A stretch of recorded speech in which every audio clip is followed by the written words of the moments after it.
राधा स्वामी जी संतों ने हमें समझाया है, हमारे अंदर परमात्मा का शब्द चल रहा है। जब हम भजन पर बैठते हैं, धीरे धीरे हमारा मन टिकने लगता है और हमारी आत्मा सिमरन के द्वारा रूहानियत मंडलों में चढ़ने लगती है। हमें अनहद शब्द तक पहुंचाने के लिए काम, क्रोध, मोह, लोभ, अहंकार को छोड़ना पड़ेगा और हर रोज़ भजन सिमरन में लगना पड़ेगा। जब तक हमारी आत्मा शब्द तक नहीं पहुंचती, तब तक हम काल के दायरे से निकल नहीं सकते। अनहद शब्द हमें पार ब्रह्म में सुनाई देगा, फिर हमारी आत्मा 84 लाख योनियों से मुक्त हो जाती है और अपने निज धाम सचखंड पहुंच जाती है। मनुष्य जन्म का मकसद आत्मा का मिलना परमात्मा में पूरा हो जाता है। ना माया मिली ना राम। किसी गांव में दो दोस्त रहते थे। एक का नाम था हीरा था और दूसरे का नाम मोती। दोनों में गहरी दोस्ती थी और वे बचपन से ही खेलना कूदना, पढ़ना लिखना, हर काम साथ में करते आ रहे थे। जब वे बड़े हुए तो उन पर काम धंधा ढूंढने का दबाव आने लगा। लोग ताने मारने लगे कि दोनों निठल्ले हैं, एक पैसा भी कमाते नहीं हैं। एक दिन दोनों ने विचार विमर्श करके शहर की ओर जाने का फैसला किया। अपने घर से निकलकर रास्ते का खाना पीना लेकर दोनों भोर होते ही शहर की ओर चल पड़े। शहर का रास्ता एक घने जंगल से होकर गुजरता था। दोनों एक साथ अपनी मंजिल की ओर चले जा रहे थे।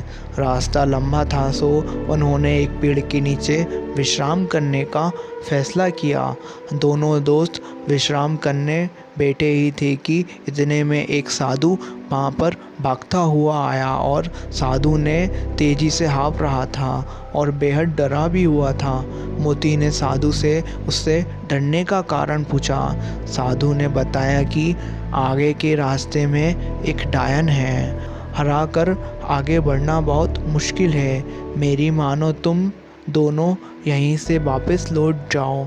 इतना कहकर साधु अपने रास्ते लौट गया। हीरा और मोती साधु की बातों को सुनकर असमंजस में पड़ गए। दोनों आगे जाने से डर रहे थे। दोनों के मन में घर लौट जाने का विचार आया, लेकिन लोगों के ताने सुनने से उन्हें आगे बढ़ने का निश्चय किया। आगे रास्ता और भी घना था और वे दोनों बहुत डरे हुए भी थे।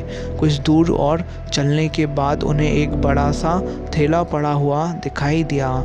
दोनों दोस्त डरते हुए उस थैले के पास पहुँचे। उसके अंदर उन्हें कुछ चमकता हुआ नजर आया। खोलकर देखा तो उनकी खुशी का कोई ठिकाना ही नहीं रहा। उस थैले में बहुत सारे सोने के सिक्के थे। सिक्के इतने अधिक थे कि दोनों दोस्त की ज़िंदगी आसानी से पूरे ऐशो आराम से कट सकती थी। दोनों खुशी से झूम रहे थे। उन्हें अपने आगे बढ़ने के फैसले पर गर्व हो रहा था। साथ ही वे उस साधु का मजाक उड़ा रहे थे कि वह कितना मूर्ख था जो आगे जाने से डर गया। जब दोनों दोस्तों ने आपस में धन बांटने और साथ ही भोजन करने का निश्चय किया तो दोनों एक पेड़ के नीचे बैठ गए। हीरा ने मोती से कहा कि वह आसपास के किसी कुएं से पानी लेकर आए ताकि भोजन आराम से किया जा सके। मोती पानी लेने के लिए चल पड़ा। मोती रास्ते में चलते चलते सोच रहा था कि अगर वो सारे सिक्के उसके हो जाए तो और वो उसका परिवार हमेशा राजा की तरह रहेगा। मोती के मन में लालच आ चुका था। वह अपने दोस्त को जान से मार डालने की योजना बनाने लगा।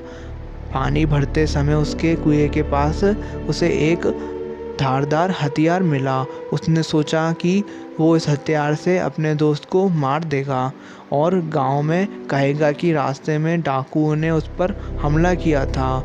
मोती मन ही मन अपनी योजना पर बहुत खुश हो रहा था। वह पानी लेकर वापस पहुंचा और मौका देखते ही हीरा पर पीछे से वार कर दिया। देखते ही देखते हीरा वहीं ढेर हो गया। मोती अपना सामान और सोने के सिक्कों से भरा थैला लेकर वहाँ से वापस भागा। कुछ 1 घंटे चलने के बाद वह एक जगह रुका। दोपहर हो चुकी थी और उसे बड़ी जोर से भूख लग आई थी। उसने अपनी पोटली खोली और बड़े चाव से खाना खाने लगा। लेकिन ये क्या, थोड़ा खाना खाते ही मोती मुंह से खून आने लगा और वो तड़पने लगा। उसे एहसास हो चुका था कि जब वह पानी लेने गया था तभी हीरा ने उसके खाने में कोई जहरीली जड़ी बूटी मिला दी थी। कुछ ही देर में उसकी भी तड़प तड़प कर मृत्यु हो गई। अब दोनों दोस्त मृत पड़े थे और वो थैला यानी माया रूपी डायन उसका तस पर पड़ा हुआ था।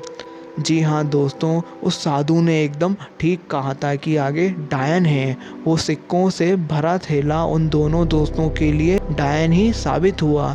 ना तो वो डायन रूपी थैला वहाँ होता और ना उन दोनों के मन में लालच आती और ना वो एक दूसरों की जान लेते हैं। अब शिक्षा यह है कि यही जीवन का भी सच है। हम माया यानी धन दौलत संपत्ति एकत्रित करने में इतना उलझ जाते हैं कि अपने रिश्ते नातों तक को भुला देते हैं। माया रूपी डायन आज हर घर में बैठी है। इसी माया के चक्कर में इंसान हैवान बनकर बैठा है। हमें इस प्रेरक कहानी से ये सीख लेना चाहिए कि हमें कभी भी पैसों की ज़रूरत से अधिक महत्व नहीं देना चाहिए और अपनी दोस्ती अपने रिश्तों के बीच में इसको कभी नहीं लाना चाहिए। पूर्वज भी तो कह गए हैं कि माया के चक्कर में दोनों गए, ना माया मिली ना राम मिला। इसलिए हमेशा माया के लोभ व धन के लालच से बचना चाहिए और ज़्यादा ना सही पर कुछ समय भगवान की आराधना में लगना चाहिए और हमेशा मालिक को याद करना चाहिए। राधा स्वामी जी। आशा करता हूँ ये वीडियो आपको अच्छी लगी हो तो वीडियो को लाइक कर दीजिए एंड चैनल को सब्सक्राइब कर दीजिए। राधा स्वामी जी।